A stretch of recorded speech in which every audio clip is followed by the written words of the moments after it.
Welcome to the Art Against Mental Illness podcast. My name is Alex Lovelace and this is my podcast about the healing powers of art for artists, art lovers, the art curious and anyone with an interest in mental health and well-being. Hi everybody, I've got something a little bit different for you this week. Some of you might remember episode 27 back in December where I interviewed my friend Mark Burden. It was a great conversation. We touched on all sorts of issues, but one of the things we kept coming back to is the intersection between art, science, technology, and mathematics. And we enjoyed that conversation so much, we got together and decided that we would start our own podcast that focused on exactly that, the intersection between art, science, technology, and mathematics. And so we've done that, and our first episode has just been published. The podcast is called Creative Squares, and it can be found wherever you find your podcast. So this week I'm going to share episode 1 of Creative Squares for your delectation. If you like it, go and follow it, rate it, review it, and share it on all your usual places. And more episodes will come. I'm not sure what sort of schedule this is going to go on. Yeah, we're still finding our feet. It's still early days. But if you subscribe to it, the next episode will just pop into your feed when it comes out. So without further ado, here's the first episode. It's called The Golden Ratio, Aesthetic Alchemy or Creative Conformity. And we discuss the golden ratio, what it means, what it is, how it's derived, how it's used, and we take a slightly critical view on its place in culture, the arts, and mathematics. I'm really pleased with this, and I really hope you enjoy it, and I'll be back soon with a normal episode. Thank you.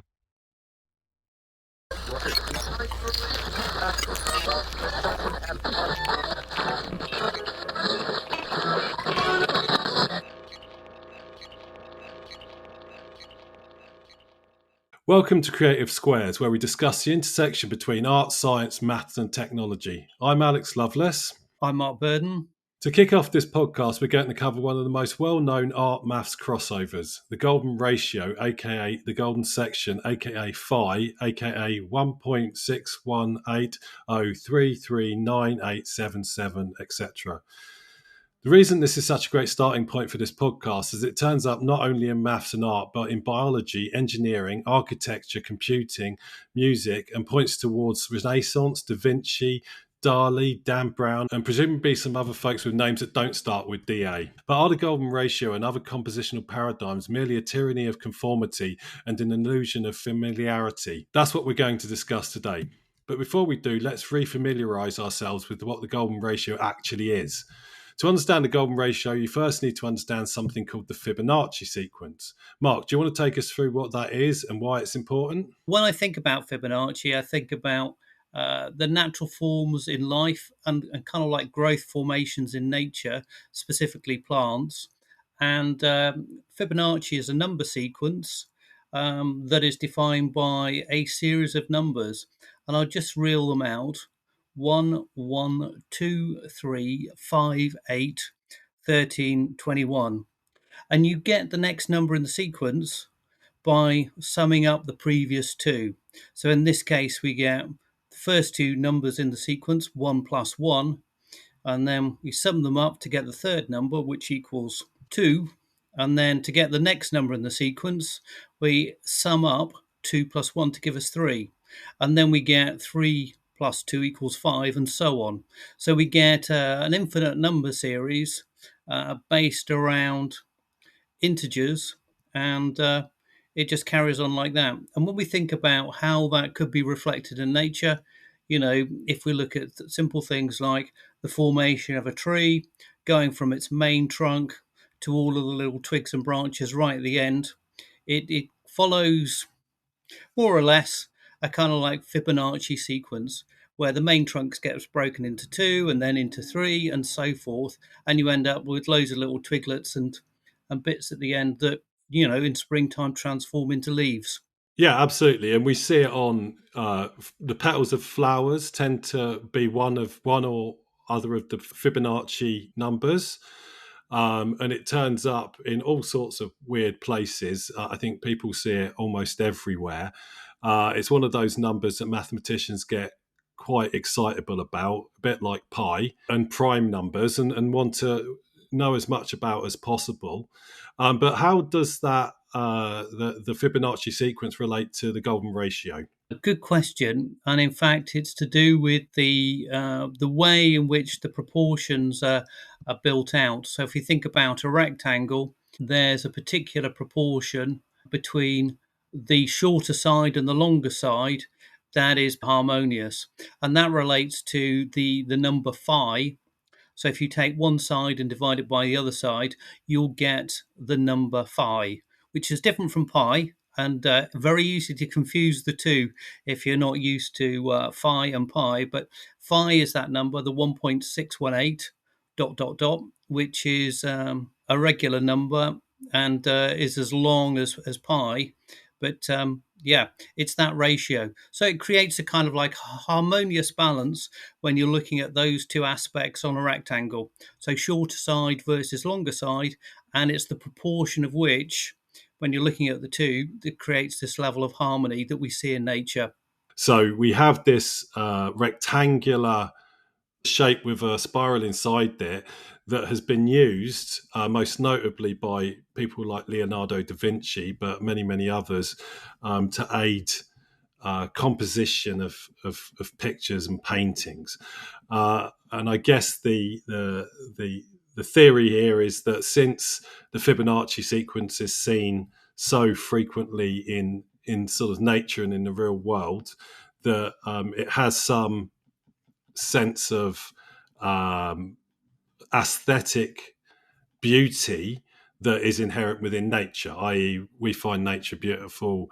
The Fibonacci sequence stroke the golden ratio turns up in nature a lot, and therefore, if you have your painting composition aligned with the golden ratio, then you draw a line between a comparison between your picture and the natural compositions in nature, and behind all of that we have this mathematical construct, the sequence called the Fibonacci sequence. Yeah, you're spot on there, Alex. And again, when we think about the way in which the rectangle for the golden ratio that we're used to seeing in fine art and in compositional devices for fine art, it's made up of those series of squares, so you get the 1 plus 1 and creates another square of 2 plus 2, and that creates another square of 3 plus 3 and 5 plus 5, and then we get the square of 8 plus 8. So you've got within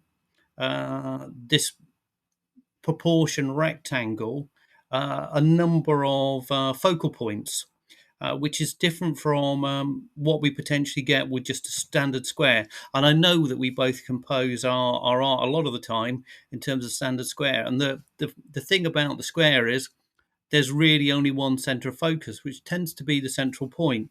But with the spiral shape, which is inherent in the Fibonacci series and the golden ratio, you get different points of interest. And typically, this is where Leonardo and those early Renaissance paintings, they were using 1 point perspective plus the golden ratio to define their compositions, to give it a feeling of naturalism, but also of purity and symbolic power and harmony by using this mathematical device. So I think it's interesting that it was rediscovered by Fibonacci from other sources, and then it was used in the Renaissance to kind of create a different type of aesthetic that was supposedly more harmonious. But we can see that the proportions were used in a lot of temple building and important buildings of power, these defined proportions that create a kind of a sense of harmony and a sense of power. Yeah, absolutely. And so I think Fibonacci didn't discover this sequence. It's been known about in various parts of the world for millennia. He was simply the person who popularized it in Europe, and it was instrumental in kicking off the Renaissance. He popularized quite a lot of other concepts at that time as well. And a lot of this thinking came from the East, Asia, Islamic science and mathematics. It supposedly turns up in architecture. And it's been theorized that it was used in the construction of the the Great Pyramids, for example, in Giza, which is a somewhat tenuous assertion as far as I understand. We're getting to ancient alien territory here, but it turns up all over the place, and it tends to be a way to make things feel harmonious and to fit in with a natural sense of proportion and construction.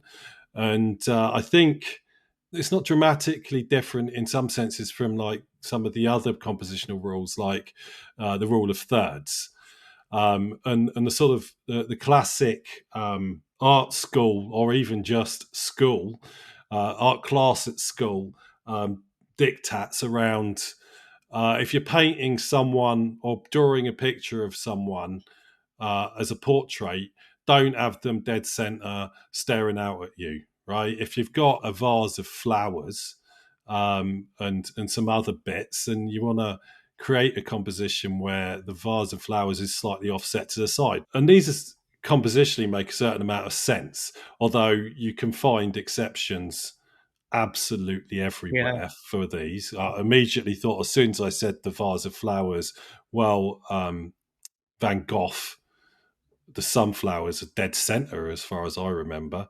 yeah, yeah, yeah, But I broadly sort of agree with it. But the whole mystique that goes with the golden ratio is sort of something that transcends simple compositional rules, and not least the likes of Dan Brown, um, and his the Da Vinci Code, and all the conspiracy theory stuff that happens around that.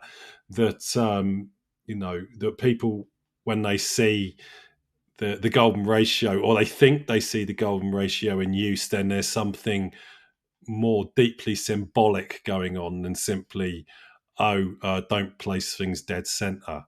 For example, the Mona Lisa, right, has that composition. yeah. That's right. The Mona Lisa is completely dominated by the Fibonacci sequence, or the golden section. So it's amazing when you place on the Fibonacci grid to the Mona Lisa, you just find that almost every single aspect of the composition is based around an underlying mathematical, sacred geometry or So divine is that a geometry. case? Is that the case of, so if you've got the Fibonacci square with the spiral, with the down point of the spiral downwards, so you're looking at it from a portrait perspective, would Mona Lisa's face be where the middle of the spiral is? Is that what we're saying here? It's pretty much like that, if I remember correctly. Yes. And so I'm actually looking at the portrait behind my head there. That's one of my, it was not really a portrait, it's just a painting, one of my paintings. Actually, I don't think that's an appropriately proportioned rectangular painting, but I suspect that is almost Fibonacci-ish where I've put her face there, right? Which is not. In fact, there's two of them. Look, the other side of my head. They're both sort of in that same place. And so, most for historically, when people have been doing portraits, they tend to sit like Mona Lisa does, right? So I don't see a massive. I mean, yeah, you can put the Fibonacci spiral on that and have it roughly at her in the middle of the face. But what else is there? Is there more going on there than that? I think that's interesting. I mean, I think there was, especially when you look at the early Renaissance, a lot of the paintings are based around the underlying mathematical principle of composition. So Bernini or any of the North European artists who are kind of like contemporaries of Leonardo and Michelangelo and Raphael were also using that as a compositional device. And so it's more than just um, how we frame a portrait. It's to do with the fact that it was an idea of, let's make this a harmonious experience, even if we're depicting something that is more difficult to digest, which in some ways, some of the Christian iconography was some of the Renaissance paintings that relate to Christian iconography, the shooting of Saint Sebastian, shot to pieces with arrows and stuff like that. There's a level of violence in the image, and yet at the same time there's a harmonious composition that allows you to contemplate that level of violence or level of martyrdom, if you want to look at it from that perspective. So I think there's a kind of intuitive way in which the audience engages in the art that gives them a kind of like a harmonious high, but it's also because of the harmony, because of our association with that harmony, it's something that gives a level of attraction that can be manipulated, I guess. And that's kind of interesting in one sense, but also as you kind of like hinted at, there's a level of tyranny to that particular aesthetic. If you've seen it too much, you may get a little bit bored with it. It may just all be a little bit too harmonious, and you don't think the world is quite like that. So it's not a reflection of our everyday reality in that sense. Well, or not there at all, right? And so Yeah, there's no hard and fast rules that the number of petals on flowers tend to be Fibonacci numbers. Um, Although there's some various theories about the fact why if it really is um, a pattern, why that might be, because apparently the Fibonacci sequence is quite an efficient way of packing yeah, things in. So seeds within flowers often follow roughly some sort of Fibonacci like rule, and you can see that from the way that the golden ratio rectangle is divided up. It's an extremely efficient way of packing things. So it's not beyond the realms of credulity that over billions of years nature found certain ways of maximizing for space and efficiency, because that's simply what natural selection does. So I can get for one point where, yeah, okay, maybe that there's a general rule around flower petals and Fibonacci, and maybe Fibonacci turns up more often than would be represented by pure chance.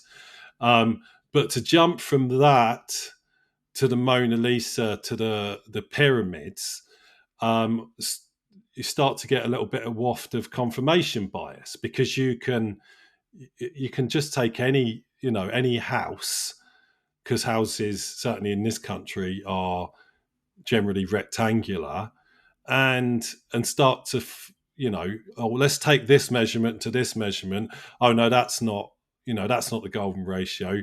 But if I take this measurement to this measurement, it is. Well, hold on, that's not exactly a rigorous scientific process. And so I'm not massively convinced that the golden section is different from the rule of thirds in any dramatic way, and I'm not massively convinced it's actually there where people say it is. Now, the flip side to that is that we know it's in Da Vinci's paintings because he told us, right? We know apparently it's in some of Bach's yeah, compositions. American prog metal band Tool recorded the whole album Lateralis that centers around the Fibonacci sequence in the beat and the structure of the songs in the album. So it definitely is there. But Lateralis is a hard listen. Like, it's a hard album to listen to, and it's really long and complicated, and almost nothing repeats, right? And from that sense, aesthetics or harmony, I'm not sure most people would say theming a whole album around Fibonacci led to a more harmonious album. I think most people will argue the exact opposite, unless, of course, you're a Tool fan. So, I mean, that's my question. Is it really improving things? You know what I mean? Or is it just a convention that has emerged and has attached to it a slightly higher degree of emphasis? yeah. I mean, I think it's one of those things that people get interested in, and then they push it back and say, "Oh, it's a bit old-fashioned. We'll do something else." But within the history of art, it's one of those themes that people seem to keep going back to. It's a source of interest and curiosity, and you use it, and then you maybe put it in the bin for a while, or it goes out of fashion, and you end up having a different focus. But I think you mentioned when we were chatting before about the abstract compositions of Mondrian, and again, if you look at those compositions, you think, well, they're just abstract, they're quite pleasant, but when you do the analysis, you find out that they're based around a lot of golden section proportions within the canvas. So whether that's something that happened intuitively, or whether that's something that was kind of like pre-programmed and pre-designed and pre-composed, different question. I was very interested in looking at Marcel Duchamp's large glass, this kind of like techno image of intelligent, emotional machines interacting with each other. And again, I wasn't aware that he would ever use something like the golden ratio. But in all of the drawings he did, which are the precursor to the large glass, he was using the golden ratio. And so that whole composition, not usually mentioned in a lot of the historical uh, literature around the large glass, um, is completely based around the golden section. And I mean, he's he said it was a kind of like a mechanical approach to doing art, but it's interesting that that was a kind of like a level of aesthetic that he was using. Crops up everywhere, and then you think, oh no, there's just too much bias, and no, I don't want my stuff to look like everyone else's. So it's just Well, like, well, I'll put, and precisely right. And so, if we take this sort of idea of the composition of the Mona Lisa, which is also just a fairly sensible and pleasing composition for any waist up portrait for your average school photo, right? And that's cool, right? And I don't really think that that paradigm needs to be massively disrupted.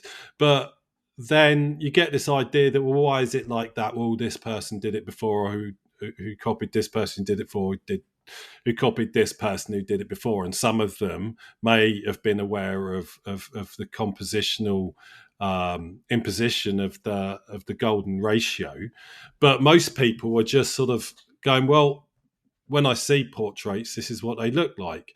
I based my work on X on Mondrian, and therefore, when you look at it, you'll find that there's some golden ratio in there, and we get a certain convergence because this is the paradigm or the standard way of composing pictures within a rectangle, and so we get this self-fulfilling thing yeah, that keeps going and going and going, and to the point where when someone violates the rule, either the rule of thirds or the golden ratio or one of the others, people look at that and go, oh, that makes me uncomfortable, that's a bit weird, that's a bit off.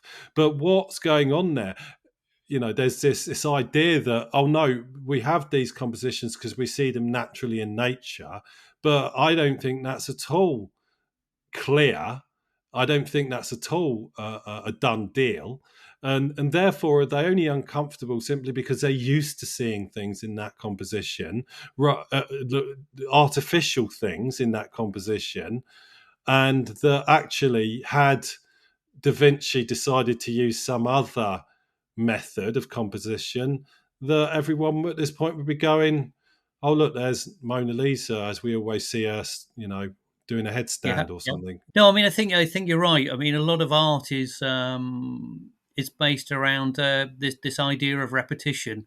We're told what art is. We're told what it looks like, and in some ways, it's a kind of a meme that is kind of like manipulated through time, and therefore, if something looks a bit like art and smells a bit like art, then we make a connection to say think it's probably is art. And then you've also always got artists throughout the history of art since the Renaissance anyway, that want to just do something different. Oh, I don't like that. I can make it a bit more naturalistic. I can put a bit more shadow to this. I can make it a bit more exciting. I can give a different subject matter, blah, blah, blah. So artists always change the rules, and they hate rules, really. They like some of them some of the time, but if they get in the way, they want to get rid of them. And I think it's a bit the same with the harmonies of the golden section, the harmonies of Fibonacci, and the fact that there's a level of tyranny to it as well. It makes you ask the question: can you have something beautiful, or can you have something visually interesting and stimulating that is not the golden section? And of course, the answer is yes. But as we move into this area of AI generated work and mathematical patterns supporting a lot of the artificial intelligence and machine intelligence, then we have different philosophical questions about, what's the nature of aesthetics? Are we creating a closed loop via the algorithms that machine intelligence is using to continually generate like-minded art? So, something that has got the same DNA as its precursors. I don't think it needs to be like that, but I think there may be algorithms in the background that make these things that look like art and kind of smell like art, use these patterns to make them more convincing and more appealing to human vision and eyes and intellect. There's quite a lot to unpack there, and we're not going to do it all today. There's definitely some more We depth may need here. another Right. conversation. Might need another few hundred, but some points that jump out. One is that the flip side to the conformity is that if there are no rules to break, then you can't break any rules. And as you point out, artists like breaking rules. And making art isn't always about aesthetics and making things look pleasing. When you subvert the standards on composition and it makes people uncomfortable, well, then you probably meant them to feel uncomfortable, right? And if that's what you wanted, then that's a piece of art. It's fit for the purpose for which it was designed. And of course, there are always going to be, just through pure brute force statistics, a centre ground, right? A more popular way of doing things. And so that happens to be the Fibonacci sequence, the golden section, the rule of thirds, and these things. And could it have been different is an open question. Does it matter at this point? Probably not, because that's where people have coalesced anyway, right? Now, when you touch on the whole AI thing, that's where things start to get mega thorny, because obviously you take something like DALL-E or Midjourney, one of these generative AI algorithms and models that produce images based on text instructions, i.e., give me a picture of a Volkswagen Beetle in the style of Van Gogh, right? Which it would probably do a decent enough job of, and you probably weren't looking for a great master work there anyway. Maybe just needed a graphic for your blog or something. Now, that those models have learned, rightly or wrongly, that has learned from everything that is found on the internet, which includes probably a billion photo snaps, but a lot of images of the great masters, of painters, the all through history, many of which will have used very standard compositional practices, which the machine is learning. It's not learning in the sense that it knows what it's doing. It's simply saying, well, when I see pictures, they usually look like this. So if you want a portrait, it's probably going to be roughly golden ratioed, and then it all gets compounded, and everything starts to feel more and more homogeneic, because these models can't be creative. It's simply, they're not intelligence. The artificial intelligence moniker is a massive misnomer. and that they're simply regurgitating and vomiting out stuff that they've seen before, and they're going to vomit out in roughly the way they've seen it before. And therefore, the more AI art that gets out there, the more homogeneity there's going to be around things like composition and structure, and it sort of you get to this point where, are we ever going to see anything that looks different ever again? um, and it's quite depressing in that sense. Yeah, I know it's going to be interesting to see where it goes. I mean, the AI generated art. I mean, it's a word prompt versus a visual prompt or a material prompt, and that means that the work is generated. It doesn't have a level of materiality until it's printed out or it forms into some form of 3D printing, I guess. You can imagine that something like that may happen in the not too distant future, unless it's probably happened already, because jewelry design is now being created by 3D printers and stuff like that. So, this whole mishmash of hybrid compositions by machines and humans is already happening. I've been using large language models much more than I've used the image-based ones, and I use them for either writing text as a bit of a shortcut, or Mhm. by I get them sometimes to do coding for me in Python. And what I've found is that I have a way I want to do things that's fairly specific to how I work, and just how I learnt those languages and so on, or how I write my blog posts or podcast episodes and things like that. And then so you get it. So can you write some code to do this? And it writes it in a certain way, and I'm like, no, I don't want it done that way. Right. So you go into it and you say, well, no, okay, can you do it again, but write it this way? And it doesn't want to. Right. It's simply like, no, I can't do it that way, can only do it this way. Right.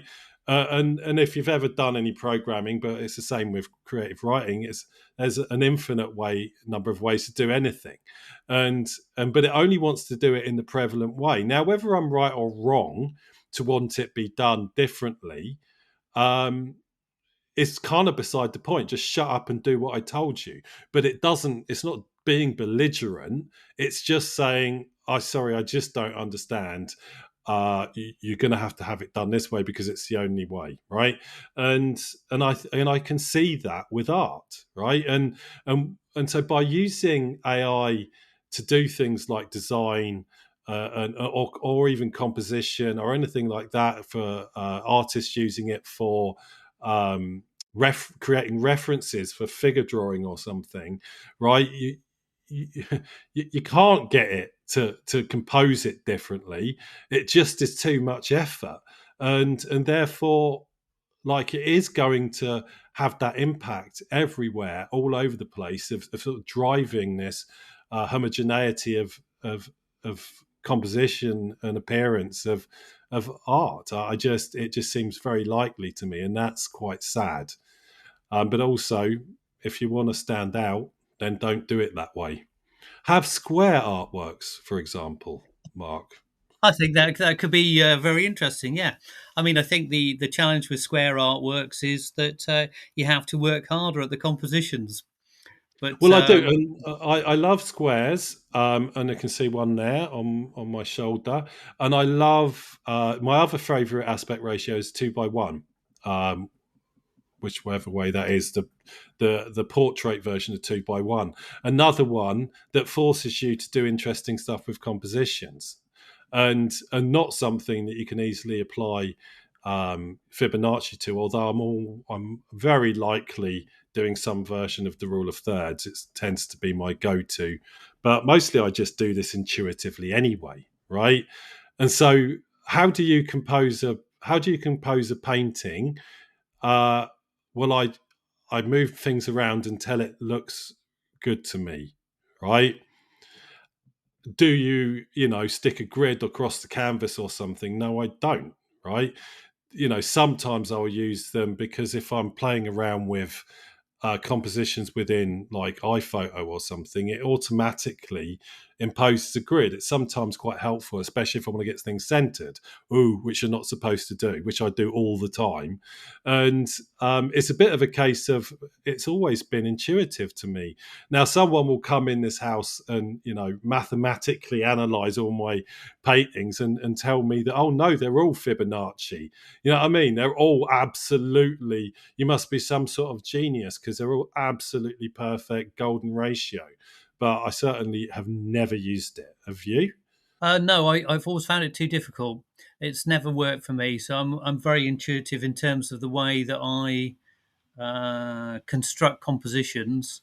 But if I'm looking at historical paintings, I'm amazed by how much of the underlying composition can be based around the golden section. So that for me has been an interesting insight. Certainly over the course of the last few years, just to look at the compositions and notice how much of them are based around these mathematical proportions. And the question that you hint at there, Alex, is, are we going with this new machine intelligence world that we're creating, or the machines are creating themselves? Are we going to see more of those mathematical patterns in terms of output, or a processing power to that overall composition? And I think artists can then decide whether they want to use that, or whether they just rely on their intuition and their visual skills to be able to balance things out, whether it's a center defined composition or whether it's not. But I think there's a lot of things that humans do intuitively that machines find incredibly difficult to do. But there's certainly something in there in terms of watch this space. How is it going to evolve? What's our relationship to that involvement? Are we going to be doing more stuff that's hybrid? Or are we going to do more stuff that's completely intuitive and doesn't look anything naturally like Fibonacci, but may still have that Fibonacci element to it when someone comes along and analyzes it later? Well, that's it, right? So you've got a pattern within a pattern within a pattern. You've got turtles all the way Love it. down.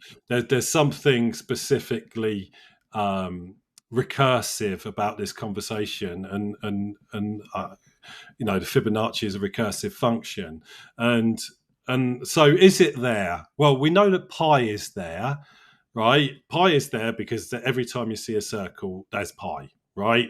There's no ambiguity about this. The Fibonacci sequence definitely exists because you can do it, and it can be extrapolated to pretty extreme lengths. But is it there in nature? It's less clear, right? But we assume that it is, and as you sort of zoom out in a sort of fractal sense, yes, maybe you do see it in a lot more places, and maybe it depends on your lens and your zoom level on sort of human culture, and which particular features you zoom in on. Maybe it's much more present, and cynics like me can just shut the hell up. But I'm being a bit of a devil's advocate here because it's an interesting conversation, right? And I tend to be quite skeptical by nature, and I tend to quite like pushing against people with things that to me resemble conspiracy theories, or just generally finding patterns where they probably don't exist. But also largely because I just don't care, right? I think it's an interesting subject, but I just don't have any use for it, and so I can sort of take any stance I want on this one, but I'll probably keep being somewhat cynical about the whole thing until someone proves to me more concretely. But on the math side, well, there's whole journals written on the Fibonacci sequence. So I suspect there's much more to be found there. And I do wonder whether there's certain ways you can line up the Fibonacci numbers and create something aesthetically pleasing that way. But I'm sure someone's tried it. Probably have. I mean, and again, we may find with the images rather than the portraits that you do, the images that you use the head you probably find that there's a level of Fibonacci just in terms of the proportions of different aspects of the head. Relationship the eyes to the nose to the mouth and chin and forehead and so forth. There's probably something there, but I don't think that's the meaning of the work you're doing. It's just inherent in the fact that you're using a representational image of a head. So I think Yes. we need to be a little bit careful about how pervasive Fibonacci and the golden section is in the natural world, and cautious in terms of its interpretation and a level of bias in art history, whether that's traditional or this kind of new stuff that's coming out of machines. Well, chicken and egg, right? And now you're going to tell me that the egg is somehow in the shape of a Fibonacci or something. Um, I'm sure it is. I'm sure yeah, it is. well, we've I, certainly I'm a got a lot. believer. I'm a believer today, so I don't. Why I don't not? buy any of your cynicism. Right, I think probably we'll wrap this one up. I know we could have gone deeper on any number of aspects on this, and the reason we're not doing that is simply because we know we're going to have to come back to it, whether we do more episodes on the Fibonacci and the golden section, or whether it just turns up. I'll be astounded if we don't do something on the Renaissance, and delve down on more of Da Vinci stuff. And we've got to talk about the Last Supper and all that type of thing. This stuff is going to come back up again, so we will definitely revisit, but probably won't be for a little while. But I think we're done. So thank you for joining us today, and we'll see you again soon. Bye. Yeah, thanks for your time, and thanks for listening and being engaged. If you have any questions, let us know.